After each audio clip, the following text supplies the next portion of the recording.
ഇതൊരു അമ്പലം നിന്ന സ്ഥലമാണ്. വലിയൊരു അമ്പലം. അതിൽ ഒരു കമ്മ്യൂണിറ്റി ഹാളുമാതിരി കല്യാണങ്ങളൊക്കെ നടത്തുന്ന ഒരിതായിരുന്നു. താഴെക്കൂടി ചെറിയൊരു പുഴ ഒഴുകി പോയിരുന്നു. ആ പുഴ ഇപ്പോഴും അതിൽ തന്നെ ഒഴുകുന്നുണ്ട്. അതിലുള്ള തന്ത്രി അടക്കം ഉള്ള ആളുകൾ നഷ്ടപ്പെട്ടു. ദൂരെ കാണുന്ന ഒരു പള്ളിയാണ്. വളരെ സൗഹൃദത്തിൽ കഴിഞ്ഞിരുന്ന ഒരു നാടാണ്.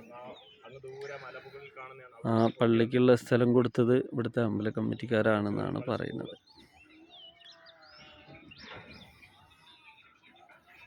അതുപോലെ തന്നെ പൊട്ടി വന്നിട്ടുള്ളൊരു ഭാഗമാണ് ഇത്. കൃത്യമായിട്ട് കാണാം. അത്രേ പൊട്ടിയിട്ടുള്ളൂ. അതിലാണ് ഇത്രയും നഷ്ടങ്ങൾ സംഭവിച്ചിട്ടുള്ളത്. എന്തായാലും ടൂറൊക്കെ പല സ്ഥലത്തും പോകുന്നുണ്ടല്ലോ. ഒന്നും വരുന്നത് നല്ലതാണ്.